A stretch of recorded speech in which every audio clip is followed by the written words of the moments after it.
Bonjour à toutes et à tous. Dans l'actualité de ces dernières semaines, vous le savez, plusieurs phoques ont été retrouvés abattus sur les plages du littoral. L'association Sea Shepherd offre 10 000 € de récompense pour toute information qui pourrait arrêter la responsable de cet acte. Lamia Essemlali, vous êtes la présidente de Sea Shepherd France. Bonjour. Bonjour. Alors on va parler d'abord de cette récompense. Pourquoi 10 000 €? Pourquoi offrir 10 000 € pour trouver une personne? Pourquoi est-ce que c'est pas une façon d'essayer de se substituer ou d'aider plutôt la police dans cette enquête?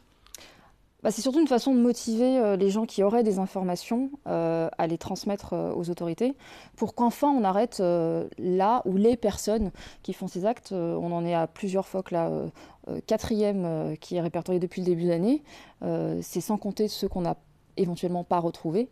Donc, et là, il y a un sentiment, je pense, d'impunité, puisque les personnes ne sont pas sanctionnées, les enquêtes n'aboutissent pas, et on espère que ça va braquer un coup de projecteur sur le problème. Alors ça fait un moment que cette offre a été lancée. Est-ce que vous avez déjà eu des retours? Est-ce que vous avez déjà des informations sur la personne qui pourrait être derrière tout ça? On a eu plusieurs retours qui ne sont pas suffisamment précis et étayés pour permettre d'identifier la personne concernée. Maintenant, ce qui est intéressant, c'est qu'on a beaucoup de retours de gens qui nous disent que désormais, ils vont ouvrir l'œil davantage, qu'ils n'étaient pas forcément au courant du problème. Et du coup, ça a vraiment interpellé l'opinion publique. Donc en ça, c'est une bonne chose. Qu'est-ce qu'il y a dans ces retours? On vous donne des noms, on vous donne des adresses, on vous donne des cibles potentielles? On nous donne surtout des descriptions, des noms de bateaux, mais il n'y a pas de preuves tangibles. Donc pour l'instant, c'est pas assez solide pour conclure. Vous parlez de bateau, je suppose que dans votre portrait robot du tueur, c'est un pêcheur? Alors ça peut être un pêcheur à pied, ça peut être... Mais c'est du monde de la pêche. Oui, mais pas forcément en fait, hein. Il y a plusieurs pistes qui sont possibles, mais c'est pour ça qu'il faut que quand les autorités ont des pistes, qu'elles aillent vraiment au bout de l'enquête. Parce que je sais que sur le cas, par exemple, du phoque de janvier, il y avait des pistes et des informations qui étaient quand même assez précises. Et l'enquête n'a pas été menée jusqu'au bout et c'est vraiment dommage. D'ailleurs, dans l'enquête, il s'en est où dans toutes ces enquêtes? Est-ce qu'il y a déjà des personnes qui ont été mises en garde à vue, Alors, interrogées? le cas du premier phoque a été classé sans suite. Pour les autres, c'est toujours en cours. Maintenant, je sais qu'il y a eu un cas il y a à peu près 3 ans de quelqu'un qui a été identifié pour avoir tué un phoque. Et il a écopé de 2 mois de prison avec sursis, alors que la loi prévoit 1 an de prison ferme. Donc, c'est clairement pas assez dissuasif. Je pense qu'on ne prend pas du tout le problème au sérieux. Du coup, pour prendre ce problème au sérieux, vous proposez ces 10 000 € pour que les gens puissent justement vous aider dans votre recherche. Comment vous avez déjà fixé cette somme?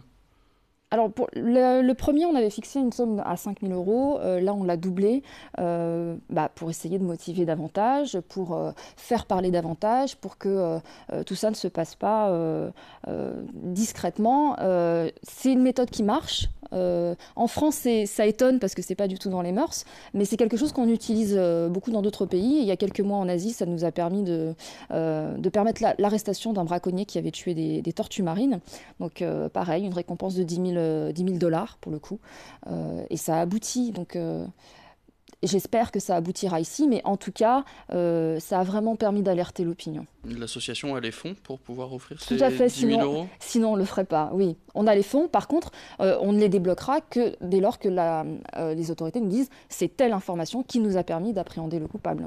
Mais c'est ça la condition, Oui. c'est pas donner... Il faut que ce soit une information fiable qui permette l'arrestation du coupable. Qu'est-ce que vous espérez d'ailleurs comme information de ce type en offrant ces 10 000 €? Qu'est-ce que vous espérez retrouver comme info? Des témoignages suffisamment précis, tout simplement, qui permettent d'identifier les personnes. Et je pense encore une fois que pour le cas du premier phoque, il y avait des témoignages qui étaient suffisamment précis et l'enquête n'a pas été menée à son terme. En tout cas, le procureur a décidé de classer sans suite, ce qui est vraiment dommage. Du coup, vous en voulez un peu aux forces de l'ordre, à la justice, qui fait pas assez son travail, d'après ce que j'entends? Je pense pas. Je sais pas si les gens de terrain ont peut-être la volonté de le faire, hein, mais je sais que souvent les décisions elles viennent de plus haut. Donc à mon avis, c'est plutôt là que le bas blesse. On va revenir aussi sur... on reste dans le monde marin, forcément, avec l'association Sea Shepherd. Un mot juste sur votre campagne contre la pollution du plastique. La situation Est-ce qu'elle est dramatique? C'est le terme que vous employez? Bah, je pense que le plastique, aujourd'hui, clairement, est une des plus grandes menaces qui pèsent sur l'avenir de l'océan. C'est un problème qui est démentiel parce que ça concerne tout le monde, ça concerne notre mode de vie au quotidien.